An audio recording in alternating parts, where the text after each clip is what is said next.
Hello, welcome to USC Roski's Lunch with Creatives.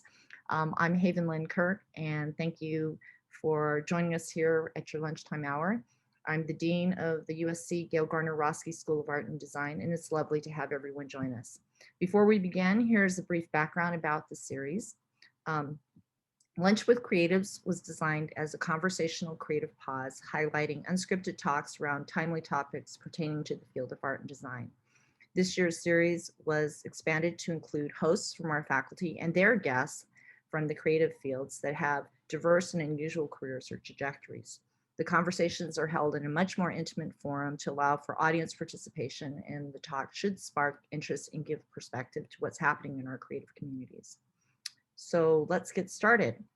Let me introduce today's host, our very own Alexis Zoto. Alexis is an assistant professor of teaching here at Roski, and she is also the undergraduate co-chair of design. As well as being an incredible instructor, Alexis is also an accomplished artist. Her work deals with themes of acculturation and feminism, and a common theme she employs is the pairing of stories from antiquity and family lore.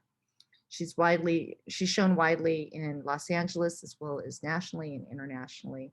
And Alexis has a recent site-specific piece, which is installed at the Tom Bradley International Terminal at LAX. So I'm very pleased to introduce Professor Zoto. She will be hosting today's talk with her special guest, Melissa Masse, and she'll go ahead and make the introductions. Thank you. Thank you, Haven. Hi, everybody. I'm really happy to see some of my students here and some grad students. So thank you so much for coming. I am so delighted to be hosting our very first fashion designer for the series of Lunch with Creatives. I first became aware of Melissa Masse's work many years ago when she had a store on Melrose. And at that time, Melissa's store, I remember it was Massey made to measure, which I found very intriguing that at that time, because there weren't, I didn't know of any places that were made to measure for women. And I also was really impressed that she was basically at the forefront of inclusive sizing, accommodating any kind of body type.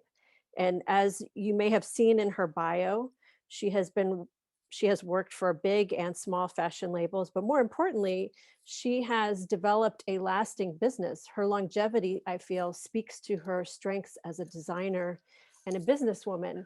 And the other thing that I absolutely love about Melissa is that she's always making, which Roski students, and especially my design students, always know, like, we love to just constantly make. So please, Melissa, thank you so much for being here. Oh, thank you so much. I'm honored to be here, Alexis. I'm so honored that she asked me because I've been such a fan of Alexis's work for so many years. Thank you, Dean Haven, and thank you all for joining us today. I don't know if it's day or evening or where you're Zooming from, but thanks for joining us. For those who don't know me, I am the owner of Los Angeles-based size-inclusive brand, Melissa Masse. We just celebrated our 20th anniversary. I know that makes me sound ancient, but I do feel like it was yesterday that I was sitting exactly where all of you are. I do want to be honest. I don't volunteer my time at schools like this to be a dream killer or dissuade any of you from pursuing a career in fashion or any of the arts. I do share my experiences to share my knowledge of some things that I didn't learn in school and was not prepared for, and some things that I think, people should sort of know before they get into it. But that being said, I have loved my career in fashion. It's been fulfilling and surprising and eventful and sometimes even successful, but I'm not a professional speaker. And so anyway, excuse my candor in advance, but also don't hesitate to reach out to me after. If you have questions during this, you can ask now, but you can also email me, and my direct email is in the slide presentation. Melissa, before you get started, if you guys also want to raise your hand, or you can put questions in the chat, and I will make sure that we get to them. Today, I do want to cover several topics. I'd like to tell you a little bit about my background in my early years, my creative process, the importance of having core values within your brand, sustainability, alliances with craftswomen and men, or craftspeople, sorry, my COVID adventures, newfound love of crafts, hobbies, and what will become of all of us after COVID. I'd like to talk a little bit about some advice that I think you should explore during your educational years and post-graduation education, sort of like your first years right out. I call that grad school for grad students. And then mistakes and things that make you uncomfortable, mistakes I've made along the way. And I think that's sort of a good segue to a Q&A at the end. Is that okay, Alexis? Yeah, let's get into it. That sounds great. At age 18, I moved to New York City. I went to Parsons School of Design. I knew at a very young age I wanted to be a fashion designer. My grandmother taught me how to sew. I was from a mostly Italian neighborhood where the women would always say to me, Melissa, when you grow up and make clothes, make sure you don't make clothes just for skinny people. And that has always stuck with me. And it's probably one of the reasons I was size inclusive from the day I opened. When I was in New York, I started interning at Donna Karan in menswear. That was sort of my first big break. I was supposed to be there one day a week, but of course, being a young designer in New York, I pretty much moved in. I would sometimes even sleep under the cutting tables. I learned so much about garment construction, fitting, and tailoring there. In 1992, Donna Karan won Menswear Designer of the Year, and at 9 a.m. the next morning, she was back in the office like it never happened. She had an amazing work ethic and was constantly creating. She was extremely focused on all the collections, and I admired her, but she was also warm and mentored all of us. No matter how busy she was, I could literally go bombing in there asking her like a sewing question, like she was my sewing teacher. It was crazy. Right after graduating from Parsons, I knew I wanted to get out of menswear and dive into my passion for women's wear. I got a very coveted position at Richard Tyler in the design room. He was the most sought after designer. When I was there, we dressed everyone from Ellen DeGeneres, J-Lo, Brad Pitt, Faith Hill, Julia Roberts, Frances McDormand, literally everyone. Richard worked with everyone. This was before celebrities got paid to wear clothes or have brand endorsements or anything. It was nuts. I mean, you didn't even have time to realize who you were fitting. And Melissa, wasn't Richard Tyler really known for his tailoring and his eye for detail? Yes, he, to this day, I will say he made the most beautiful jackets and coats and tailored pieces for men and women. I mean, he had fit and finishing and handwork down. I mean, it was art, for lack of a better word. I probably shouldn't say that to art students, but it really was. It was sewing on a different level. You don't see it anywhere. We worked with the most expensive fabrics, the most talented seamstresses, the most experienced tailors that I still work with today. I think he is the most high-end designer America has ever seen, as far as finishing and fit. There was no limit to what we could work with. And during those years, I worked with stylists that I still work with today. And later in this presentation, I will talk about forming alliances and networking a little bit. I knew from my New York experience, graduating from Parsons, working at Donna Karan, and my years at Richard Tyler, how to make beautiful, luxurious, expensive, high-end, beautiful clothes. But I really didn't know how to manufacture anything at a decent price point. I knew if I was going to have my own brand, I wanted to learn production and how to make garments a lot less expensive. So I took a big leap of faith and a big pay increase and started working for a huge company, a huge junior company. I mean, people that I kept in touch with thought I was insane, but I was very honest that I was going to start my own company. And as much as I loved working for luxury brands, I knew I had a lot to learn. It was an eye-opening experience. I traveled 3 weeks out of the month all over the world. I visited factories in Asia, Central America, South America. I flew to Europe to shop. We showed at every market: New York, Las Vegas, LA, Miami, Dallas. It was really fast paced, amazing experience. Design wise, it was not fulfilling. It was not a dream job, but it was an amazing experience. And I do think no matter what, if you want to work in fashion, I do think it's important to get that junior mass production experience. It was not again, it was not a creative dream job, but I do think I learned so much at that job. But I also learned so much more about production, lead times, minimums. But I also learned a lot about myself, and I grew up so much traveling alone all those years. I really learned how to trust my instincts, and I knew how to trust my gut. After years of traveling, I became instinctually aware of some unorthodox manufacturing in a factory that we were doing millions of dollars a year of business with for several years. When I was overseas, I purposely had our driver arrive to a factory 45 minutes early to witness what I suspected was happening: child labor. You need to know who your partners are. You need to know who you're doing business with, and you need to make sure your ethics are in line. You have to question everything you suspect, even if it's shocking. I do think that was like a pivotal moment for me. It changed everything I was going to do with my own company. And I don't mean to sound like ranting, but whatever. I reported what I had seen. I was even surprised by the shrug response and a sort of half apology from my boss and my owner and the owner of the company for what I had seen. I was devastated by this.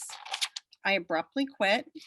I reported the company to Federated Department Stores, which is at the time, the only person I knew I could report it to.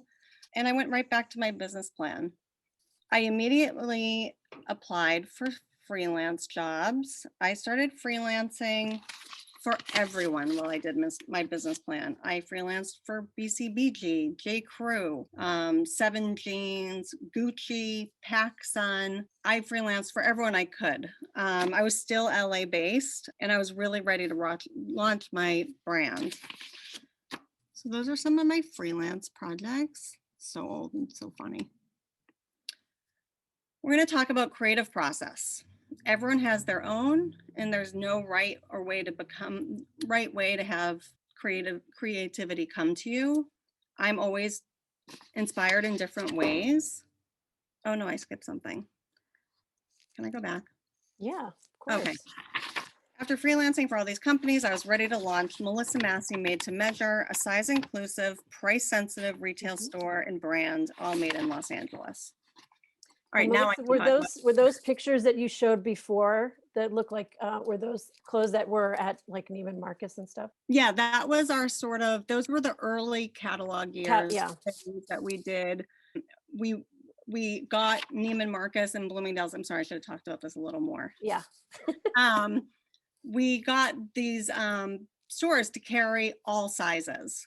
So we couldn't get them to photograph on both sizes, but at the time, 20,000 years ago, I mean, literally they would buy extra small to extra large and buy 1X, 2X, 3X, sometimes 4X, but they would not showcase anyone besides a sample size. But anyway, it was groundbreaking. I'm not gonna lie. I'm not a big bragger, but that was I fought with them.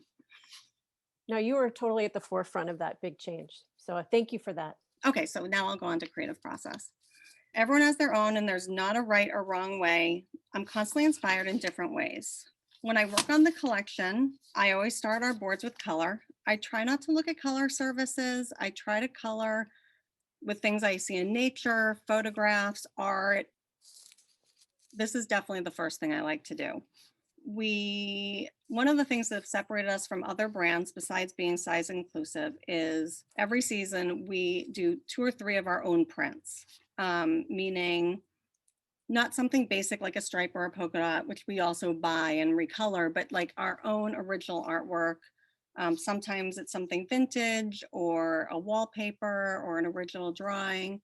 But when you get into fashion, you realize very few brands do their own prints. It's a lot of open line prints. So that is definitely something that we have curated over the years. And Melissa, are those digital prints? I mean, are they made digitally or is it silkscreen? Can you? It's Sure. both. So it's either rotation prints, or we do some digital printing. Usually we digitally print sample yardage because we can't burn screens for everything we're going to print. And also if something is more of like a photo finish, that we also don't burn screens on. It's a little complicated to just stop and talk about it, but I'm happy to send you an email. Maybe you can share it with the students later. Yeah. So there's digital and there's rotary prints. It's basically, we do a little of both, but it really depends on the art that we're trying to print. And that's evolved a lot over the years because we only did screen prints for a long time. Sometimes we'll blow up something really huge and hard to cut, or add a border or a tile or old wallpaper, all kinds of things. But we also, like I said before, we do use some open line prints and we recolor them from our color story. So that just means we don't have to burn screens, and it's like, why burn screens for a polka dot? Okay, our customers in our store are the best resource of inspiration. People are always surprised when they stop by here that I'm here, which is so puzzling to me because I'm literally here a lot. Oh, this is an example of, I can't tell what I'm pointing at because I know you have a shared screen, but basically these are all in-house prints, but we utilize them by using like the border for the belt on the left is part of the print of the dress on the right, and like the sleeves and the back of the dress on the right are part of that all over print. And that's sort of how we utilize all the fabric. So there's no waste, but we'll talk about that again. Now I'm getting a little off my thing. Okay. Listening to customers in my store wants and needs is the most valuable resource for direction on the collections. I love vintage shopping, studying old patterns. Dressmaker books are one of my favorite things to find. I love to drape, play with seams, pleating, darting, gathering, playing with silhouette and volume. But I do also want to be clear, I don't always reinvent the wheel. I do pay close attention to what's selling in my retail store and online, and listen to what people are asking for. But I also get selling reports from our retail partners, which is really invaluable because then you know what's selling here, but also like what's working out in the world where I'm not sitting and listening to everybody. Does that make sense? Yes. Weekly selling report. I read that like the New York Times. Seriously, I read them weekly. This information and knowledge and selling history will help you shape your brand and customer base for years to come. My creative process for me to measure is totally different. It's very personal. It's always fun and it's always very creative. And usually it's a very different process because when you're working with people, people have opinions, things for years, or if it's a new customer, I always make a phone call before they come in. I like to know before the meeting, and I really do listen to my customers. I ask for details of what they're needing. Is it for an occasion? What season? What they want covered, color, cutting they have in mind, what size they are. They're never right, but you always ask. Sorry. Anything they want covered, anything they want to show, anything that they're matching. You know, people also, you know, sort of come in with like a pair of shoes or an earring that somebody gave them or something that belonged to their mother. And I love doing that. That's part of having something custom made. I always tell them also to bring a couple things they love, either something they wear a lot. It could be a t-shirt or a blouse, or a dress they've worn before that they're comfortable in. This really helps me identify what they're going to be comfortable in, because if it's a woman that wears crew neck t-shirts every day, I'm not going to put her in this like low cut backless dress. I would give her the best version of a t-shirt. Well, you know what I mean. It evolves into more than a t-shirt, but that's sort of what I like to start with. I also like to organize swatches before she comes in. I like to pull swatches according to their budget. So I really try to get them to give me their real budget before they come in, because I don't want to show them some silk that's $200 a yard when their budget is $200. So I do try to pull the appropriate swatches and the colors before they come in.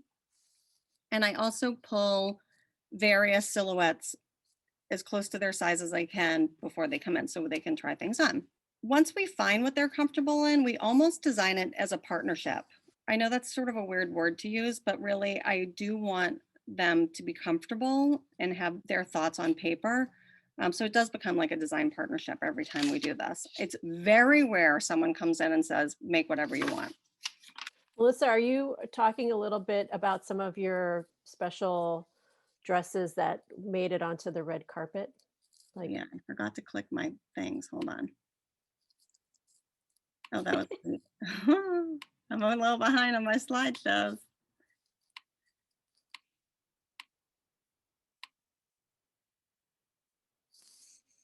No, I should have done this. Oh well. yeah, that's, I was wondering about, was that a custom collaborative piece? So this was actually a collaboration with Ryan Michelle and her stylist, who I've worked with for 20 years.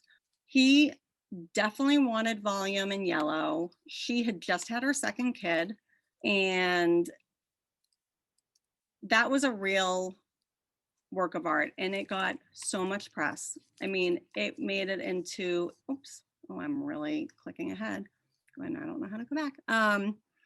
That got coverage in international magazines. It made it onto tons of blogs. Other people are reposting it. I mean, that's probably one of the biggest press pieces I've ever gotten. That was before Ryan was on, like, you know, every TV show.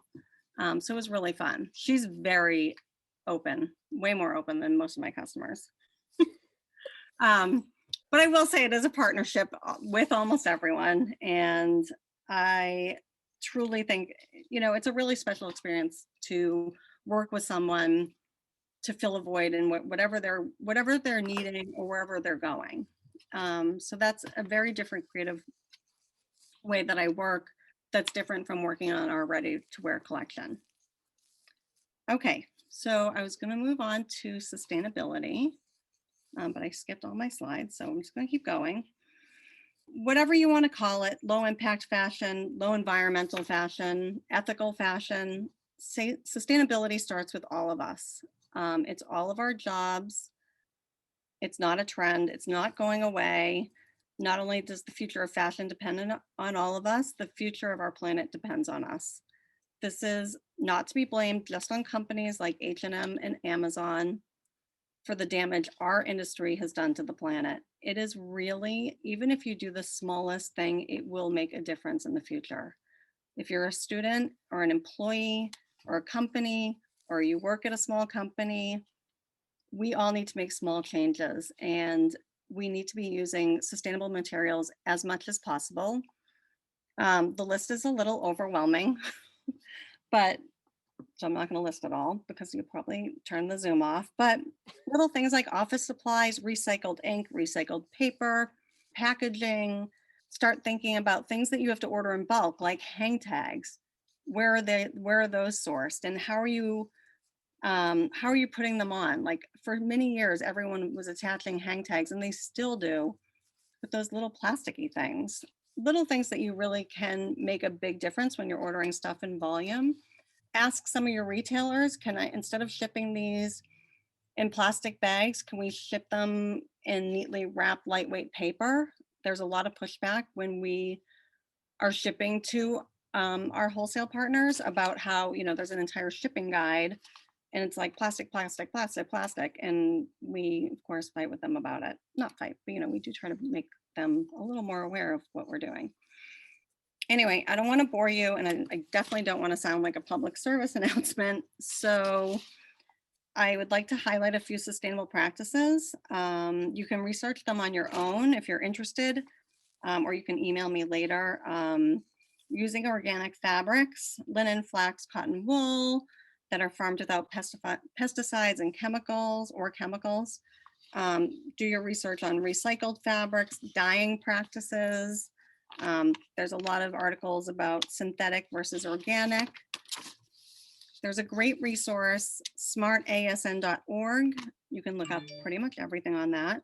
85% of clothing and textiles end up in landfill, even though 95% can be reused and recycled. There are several ways to pay your scraps forward. There are even companies like Fast Scraps that will pick your scraps up and pay you by the weight. Here at Massey, we donate our scraps left over from production. It's not just scraps. We donate random buttons and zippers, bias, trims, and people use them for schools and families. They get donated out. There's actually another charity that will like sort of rebundle them and sell them as like craft projects to raise money for their organization, obviously. You get a tax write-off for your business. The stuff doesn't end up in a landfill, and it doesn't just pile up here in your creative space, which, trust me, stuff happens like that. But we do feel good about donating it. There are, like I said, companies that will buy stuff. I do believe the most sustainable creative advice that I can give you is to make quality garments that people will use repeatedly, not just for like one occasion. Use repeatedly, cherish, love them for years or decades, maybe even pass them on from generations to come. We also offer our customers, if they say have a dress that's a gown, if they want to have us hem it later into a cocktail dress, that's something we offer. I know financially that's probably not the best business model, but I don't mind doing it. I do a lot of those hems myself, so it doesn't come out of my bottom line, but I think it's a nice sort of customer service, and it also lets the garment have another life. But I think it's really important to not mass produce a bunch of trendy, unimportant clothing that was probably not ethically manufactured. You know, there's like water waste and importing, and a lot of stuff does end up in landfills. Oh wait, I had a slide for that, but anyway. You know what that looks like. I'm almost done with my sustainable rant, but want to give some creative ways of producing that is both eco-friendly and sometimes wallet-friendly.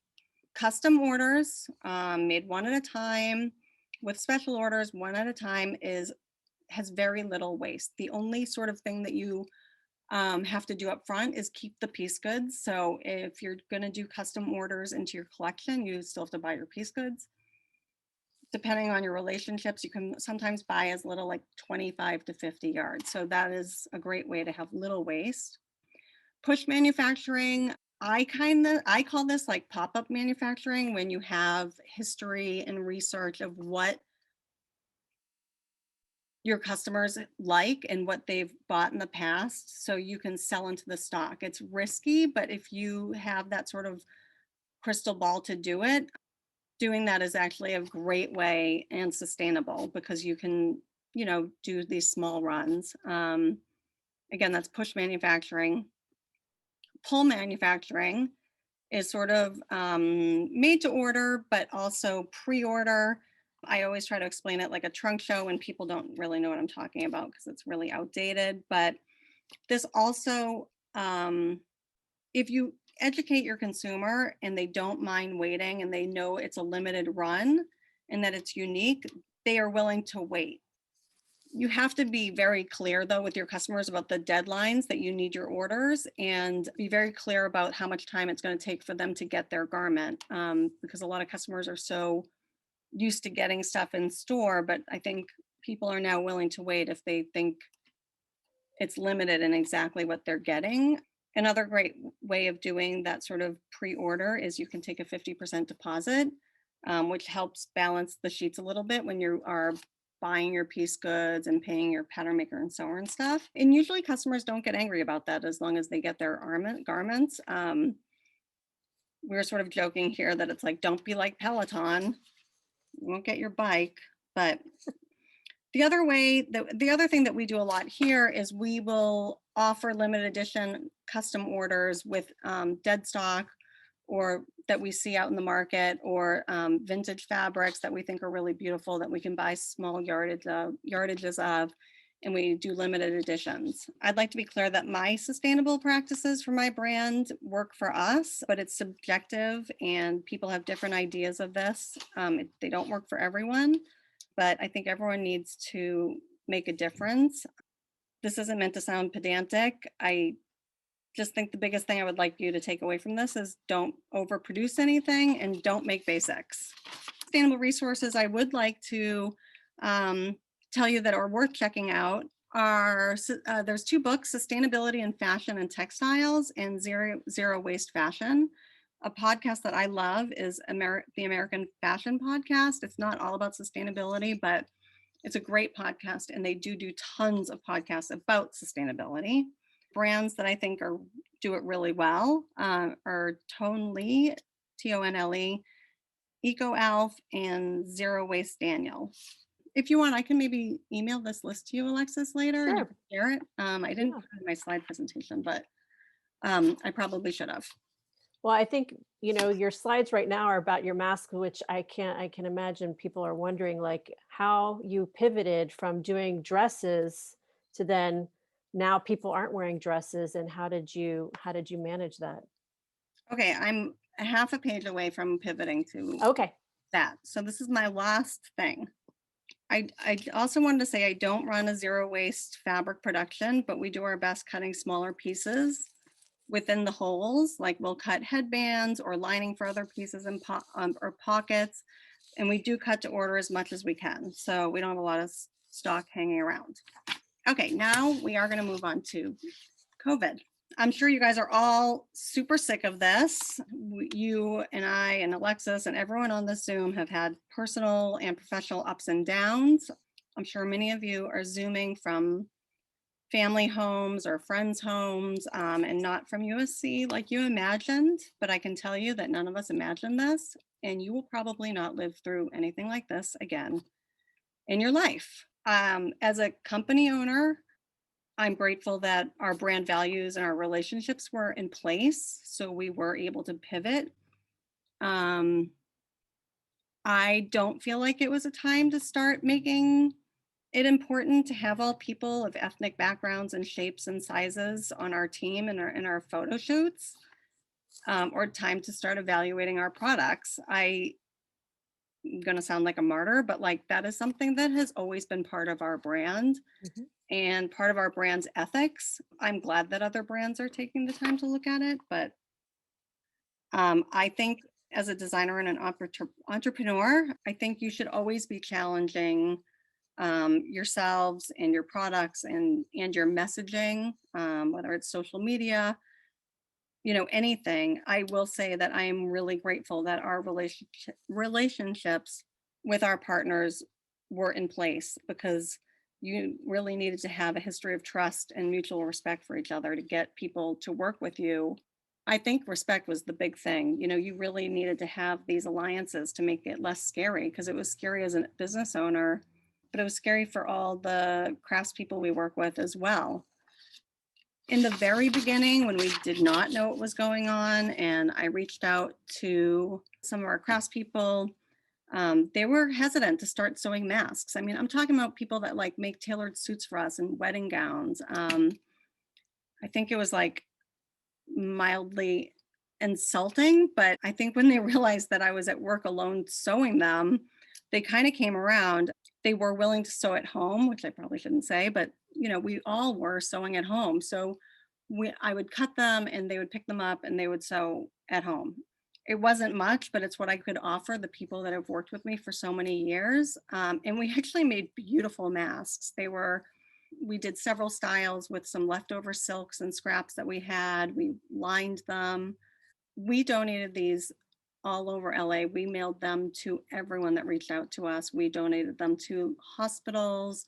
We would drop them off at restaurants. But people all across America were reaching out to us. And it was actually really rewarding and kind of kept our heads on straight, because we really didn't know, but we did have a big spike in sales when people started posting them, and several of our customers posting them and reposting them saying, reach out to this brand directly, they'll send you one for free. And people were sending us, like people that I grew up with were like, hey Melissa, I'm a nurse, can you send me some of these? And we just like throw them in an envelope with a stamp. So that was a quick pivot. Soon, when we realized that people were going to be home for a while, we have a pretty big novelty sweatshirt business that we started about 10 years ago. And I flew through those slides earlier, but I don't know how to go back. So our novelty sweatshirt sales were at an all-time high. So we pivoted quickly into making some sort of, I wouldn't say they were fancy, but sort of like comfy sweats and stuff like that we had leftover stocks. stock fabric. We didn't have a lot, but we were able to cut some, and we had customers reaching out to us that didn't have sweatpants, like literally didn't own something to wear at home besides pajamas. I mean, I was posting pictures of myself sewing with like satin, like silk pajama bottoms and like one of our sweatshirts. So we were able to quickly pivot using fabrics from the season that we were supposed to be producing and a little bit of fabric from the previous season. And this quick pivot of small runs really kept us going. After we did that, the first 2 cuts, we had 3 of our retailers reach out to us because we had gotten a little bit of attention on social media. And we started shopping jobbers for like beautiful high-end dead stock. We would embroider it or sometimes put appliques on it, but we were doing not basics, but sort of like our customers were used to certain styles of our dresses. So we would cut those with bottoms in these sort of cozy fabrics. But I will tell you that the trajectory was challenging, but having these strong relationships made us stronger, and it gave us enough work for the time being. My sewers are busy, my cutter's busy, even my pattern maker is busy. It's been working for our online store, our retail store, and like I said, some of our wholesale partners picked it up. I would love to be making wedding dresses and red carpet gowns, but I am grateful that this worked. Hey, Melissa, we are running out of time. Oh, okay. So can you talk just, and I'd like to open it up to questions in just a minute, but maybe, you know, it's a really incredible trajectory that you've had, especially in dealing with this moment. How do you see, from your point of view, what do you see coming down the pike, so to speak? I think what's been really good is that people have sort of taken this time at home to, obviously I follow people that are home sewing or crocheting and knitting, embroidering and mending.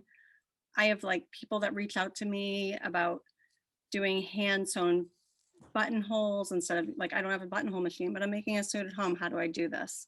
So we'll like FaceTime on how to do a hand buttonhole. But I think what also has been good is I think, you know, there are people that are baking, taking a language. And I think what I'm curious to see is how this is going to trickle down once people go back. I don't think people are going to go back to old life. I think I hope not. I hope not either. I think people are going to have new life. Yeah. Better, hopefully. Hopefully. And I hope that really having this time and being aware of, you know, not having money, but having time, and really the importance of spending quality time with people and not being on your phone all the time or racing all over the place. I think there will be a nice pivot creatively, not just in fashion, but in the creative world. You know, curious to see what kind of objects and things that we need to go forward. Little inventions that I've seen, you know, coming out of this. I'm curious to see what the future brings. I know for my family, like, we've spent tons of time together and we haven't killed each other, but we've done all this fun stuff. And, you know, we play tennis and basketball and we go on bike rides, we cook together. My son realized that my sewing machine has a pedal like a car. So I did get him to sew for a while with me. And my husband's been taking Italian again, which is really nice. I'm trying to learn Spanish. One of the things that I'm embarrassed of is that I've lived in LA this many years and I speak like horrible Spanglish, which is, you know, I've lived in LA for a million years. I should speak Spanish. So I've been taking like a daily Spanish, like 20-minute class, I guess. I think as far as work, I think a big pivot for us is like I said, we had this sweatshirt line that we started about 10 years ago. And during shutdown, you know, we always had some politically driven messages. Some of them were feminist. I love those. Thank you. But it became real passionate, and it did become very political. My store, like you see in this picture, was shut down. We had national coverage of our business was boarded up and broken into because our neighborhood was looted. And we had this amazing beautiful protest of 50,000 people, and my entire neighborhood was out there cheering them on. And separate from that, it was a Black Lives Matter protest. It was amazing and inspirational. But after that, the night after, our neighborhood was looted, and it was not the protesters, it was looters, and my neighborhood was graffitied and broken into.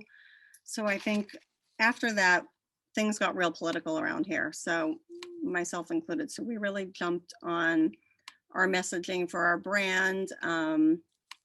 We painted our windows and kept our boards up and really put out there political messaging, but also things that are important to not just politics, but also to us as a brand, about shopping small and shopping female owned and shopping, domestic manufacturing. We did several food drives for local shelters. We kind of kept our head on straight as much as possible. And I just think going forward, I hope there'll be a lot of philanthropy that comes out of this. And I hope people really take the time to slow down. And I know people are dying to get back to work, but I hope they don't die to go back the way things were, because I think this time has been challenging, but also really special. And like I said to the students before, I don't think they realize, like, this is never going to happen. Well, I shouldn't say never, but Yeah, really. probably never going to happen again. Hopefully, God willing. Yeah, I mean, my mother and I talk about that all the time. I don't think in her entire life she's never been shut down for this amount of time. Right. And, I feel lucky to have my health and my family. And so, yeah. Are there any questions? Yeah, questions. Otherwise, I'm going to keep asking her questions. Kara says, how to get in on this freelance site, and how long did it take you to get your name out? My name out to freelance?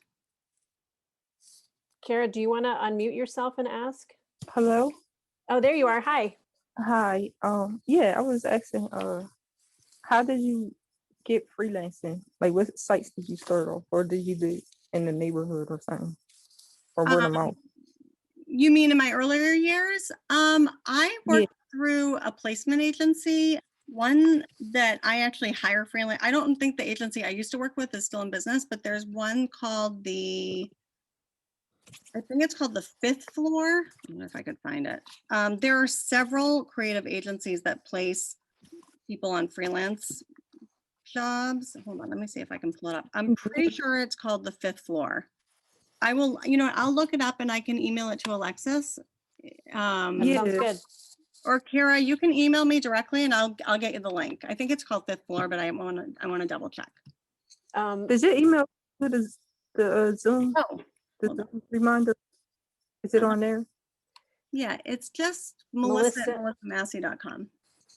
I know some of you may need to go at 1. We can maybe go a couple minutes past, but I would love to hear more questions. Thank you, Kara, for that question. And Helene, thank you for coming.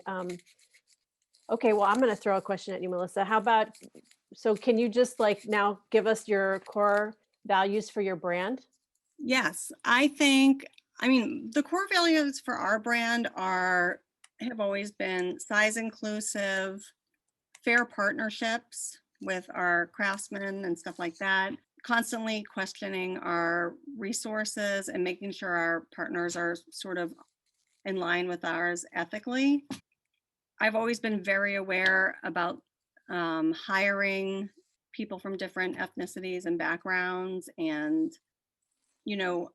hiring people at a fair trade level. Again, it was always size inclusive, and keeping our production made in the USA, because that was sort of right out of the gate what I needed to do from Yeah, my. and that's a really fascinating aspect, I think, to your business, and as a lot of you may know, that everything is made in LA, and obviously LA is a fashion center, but I love that about your practice. Thank you. It also one that definitely was a reason that we could pivot so quickly.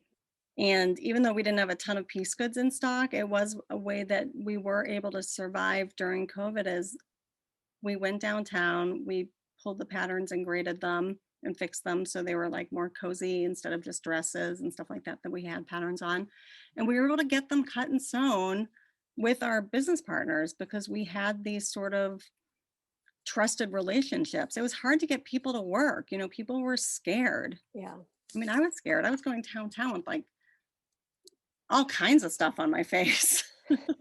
But honestly, that is the truth, is that sort of having your ethics in line with the people that you're working with and constantly checking in with people is really important to me. Yeah. I also love that, you know, this is another part of a lot of our students are, you know, very design oriented, but they're also very entrepreneurial. And I really appreciate you sharing all these aspects and how they can be married into one where it is ethical and you can, you know, feel good about how you're doing business and how you're designing. And Yeah, definitely. I And think I that's do, really important to hear. yeah, and I think it's really important for people to really trust their instincts. If somebody's giving you a price that seems too good to be true, it is. There is somebody in the chain that's not getting their fair shake. You know what I mean? Yeah. Here's another question to make it fun, because we were talking about this the other day, you guys, is like about you know, how people are crocheting and that you're now starting to see these high-end labels with like the granny square crocheted like little vests. And Melissa and I both were like, gosh, we hope people are actually making their own rather than buying them. Did you want to, I mean, because the other thing that I've been following is also just like the mending, like the crazy mending stuff that's going on with darning and sweater repair that becomes like a whole new object that's so cool. But it's like something that you would never see. I mean, it's like an art piece. It's like it's a one of a kind, but it has all this memory. And I love the idea that that could also be some of your dresses. Like, I mean, I have some of your dresses, like some of these ruched pieces that are like forever, like they're amazing. And to, you know, like the idea of just changing the hem to keep it going. I think all of that is really cool. Are there any trends or mending or anything like that that you particularly are really speaking to your practice and your sensibility? You know, I do follow a lot of embroidery and cross stitchers on, you know, different social media and YouTube. I watch tons of YouTube videos when I'm sewing. I just think sometimes it's like background noise, but I love to watch people learning a craft. I love watching young people learn a craft. One of my friend's daughters bought an embroidery machine. It's just like a home sewing machine with some embroidery options. She's not doing handwork, but just watching this young woman, she's 17. She's not just, you know, she's not some 10-year-old kid, but she's never wanted to sew with me. And all of a sudden she's like, can you get me this color thread? Can you come over? I broke my machine. And it's just been so fun. I don't have a daughter, so I love when my friends' kids are sort of crafting. My son will craft with me, but it's definitely not his go-to. More like my basketball, but and so I do love that. But I love talking to young people about vintage shopping and altering things. And you know, I think young people today are really more aware of what it means to buy something vintage and if it's special and having it tailored or tailoring it themselves instead of just like, you know, 10 years ago, I feel like kids just went to H&M or I keep saying H&M, but any of those kind of fast retailers and just buying stuff. Kara has another question. What clients did you work with that people might know? Oh, I have slides of that. Melissa McCarthy, Oprah, McCarthy, Oprah. Let me see if I can get my slides going. Ryan Michelle. I work with Melissa a lot. I work with Shonda Rhimes. We dress the people at Extra a lot. Ellen DeGeneres, I still dress quite a bit. Gail King. I mean, we dress a lot of people. Now I'm like looking around my store. And sometimes you do things like, I remember one time you did something for like an ad for Estee Lauder that a model wore that was like a beautiful shirt. Oh yeah, we do a lot of ads. Those are really fun. Yeah. Oh, there you go. There's your editorials. There you go. Oh, actually, she so we dress Raven a lot. She's actually on her way here. Paris, we dress Paris a lot. Rachel Brosnahan, Bellamy Young, Uba. I dress Uba a lot. I love dressing her. She's actually one of the people that's like, make me whatever. Here's another question that's coming up. Sam is asking, earlier you mentioned how quality is one of the most important aspects of a fashion product. What are a few things that you are doing with your brand that speaks to the quality of a garment? So one big thing, I will say evolved from over the last 20 years is, we used to put dry clean only in almost everything.